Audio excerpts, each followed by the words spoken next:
चलो भाई देखो अब मैं क्या करता हूँ।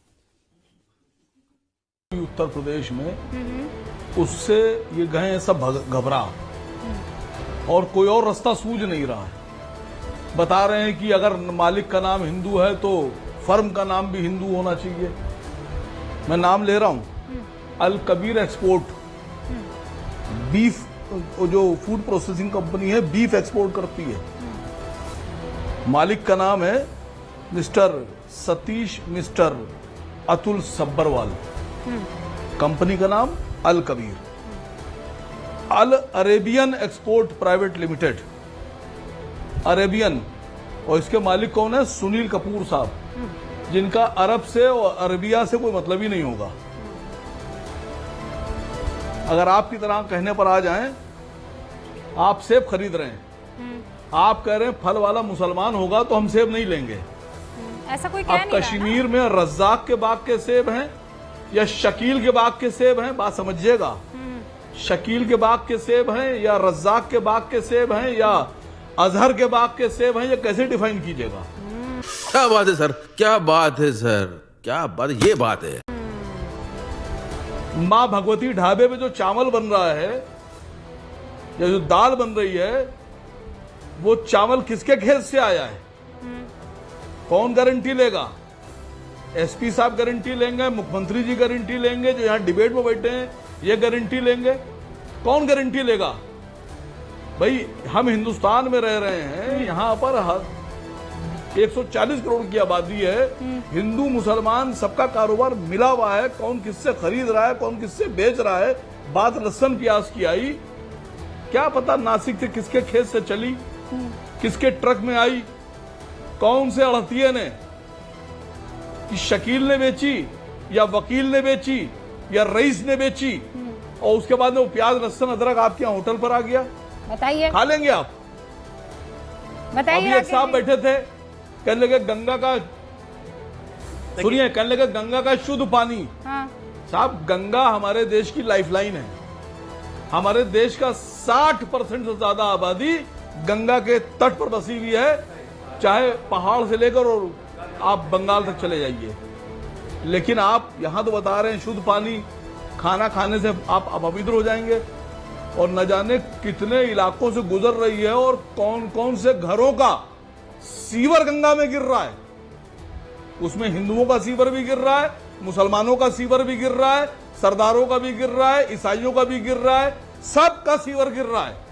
तब आपकी गंगा मैली नहीं हो रही है।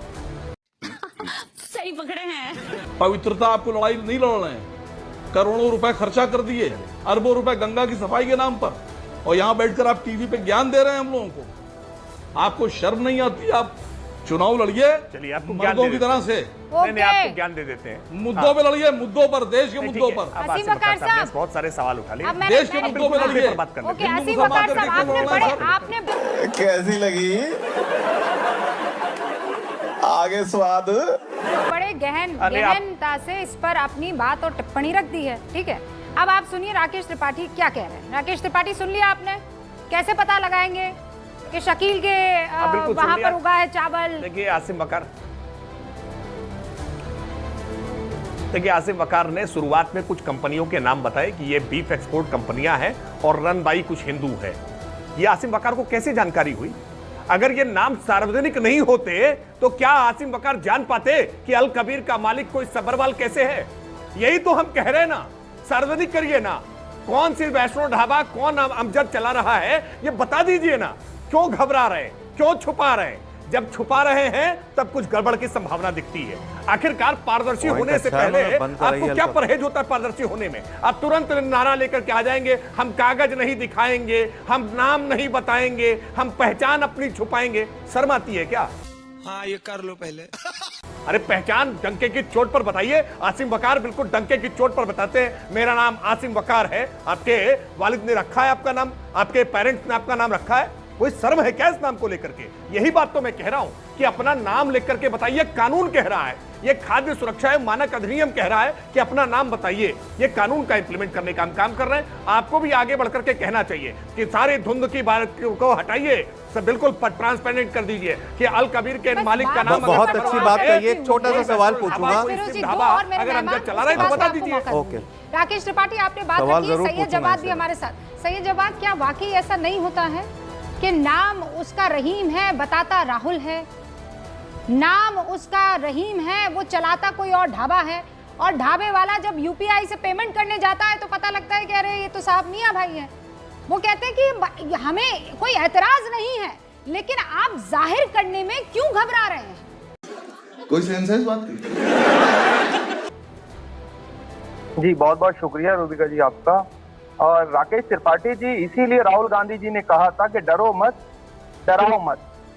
अभी आपको पता है कि उत्तर प्रदेश में जिस तरीके से करारी शिकस्त हासिल हुई है भारतीय जनता पार्टी को, और 10 जो है विधानसभा में उपचुनाव होने जा रहे हैं, 5 पे जो है वो समाजवादी पार्टी जीती है, 3 पे जो है भारतीय जनता पार्टी, और 2 पे उनके सहयोगी दल। गजब बेइज्जती है। और भारतीय जनता पार्टी में जिस तरीके की बौखलाहट है, जो घबराहट है, और चाहे उत्तर से लेकर दक्षिण तक जो अब संवाद होना चाहिए था भारतीय जनता पार्टी में, वो बैठ नहीं पा रहा है। एक तरफ मौर्य जी कुछ और बोलते हैं, माननीय योगी आदित्यनाथ जी और कुछ बोलते हैं, दिल्ली कुछ और निर्णय लेता है, बिहार में कुछ और होता है।